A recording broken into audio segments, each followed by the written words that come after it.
Exodus 17:16. For he said, because Yahweh have sworn that Yahweh will have war with Amalek from generation to generation. Call halal Yahweh Bahasham Yahushai Bahasham Rakah HaKodash. Double honors into the apostles, double honors into the elder bishops. Salutations to all my fellow laborers doing this work in truth and sincerity, risking their lives and their freedom to do so now more so than ever. The would-be judges, the 144,000, and the scattered elect that are scattered around the four corners of the earth among the heathen nations that have the appearance of the heathen nations. Israel is still scattered.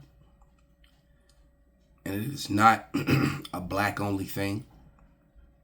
And to the few Akwaf that are listening and learning, to you I say Shalom. This is your brother Malcolm, coming at you with another lesson in truth. All right. What you can see the name of the video on the screen. As a matter of fact, let me pull back a little bit more, and there you go. This is Rabbi Tovia Singer, who tells you both truth and lies, because he tells you the truth that Esau, Edom are the Caucasian, are the people who refer to themselves as white people. What he leaves out is that he also is Edom, and the worst of Edom. They are actually Amalek. And the reason the Lord has war with Amalek from generation to generations, the main thing is the controversy of Zion. The Amalekites in these last days have taken on the identity of the Israelites and claim to be them. And when you speak about sensitive matters, it's best to use resources that come from the people themselves. So we're going to go to the receipt folders and to evidences that are ignored by the rabbi here.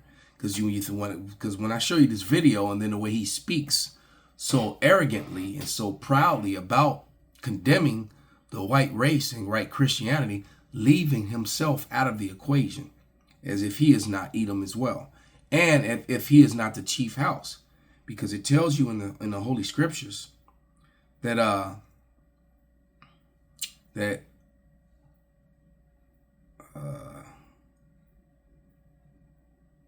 Amalek will be the first of the nations. Numbers 24 and 20.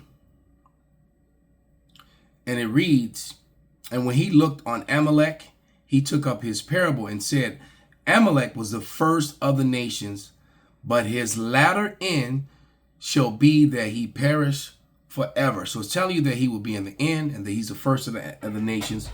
What's the one people you cannot speak about no matter how much wrong they do?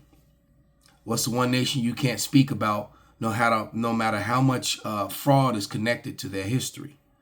How much fraud is connected to their suffering? And when you present the receipts and the evidence is that suffering is fraudulent, that the historical things that they use to elevate themselves, to get sympathy from the world, to get control, to control the narrative, if you present those receipts and those proofs that proves that the narrative that they've sold is a false one and doesn't sit based in facts, you get demonetized, you get canceled. They'll even hijack your money from your bank account. Yeah. These people. Okay?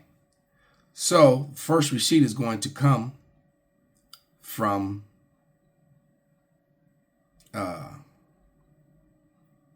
resources from their own. Okay?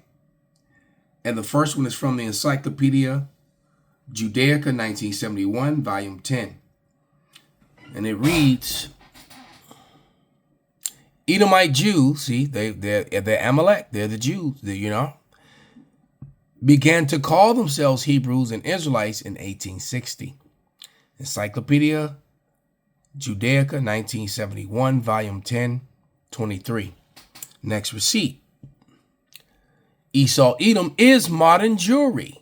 1925 Jewish Encyclopedia, volume 5, page 41. They are not Israel or Judah. And that is 100% true. I'm holding in my hand the Sephardim in America. I spoke about this history for the last 2 days because it came up. Written by and edited by Martin A. Cohen and Abram J. Peck. Okay. Now,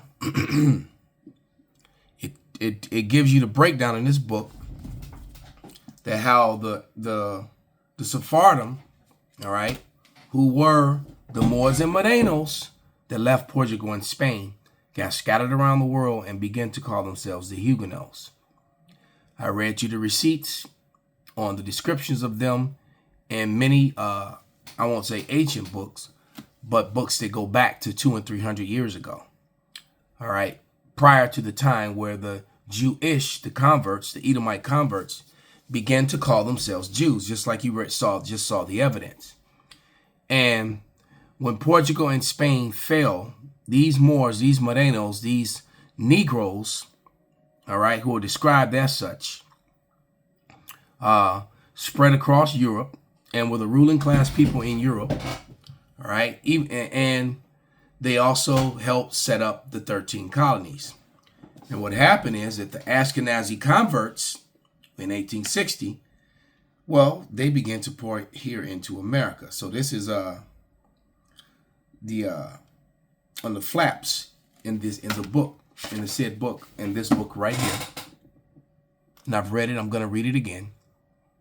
All right, the Sephardim in America, study in culture and history. All right.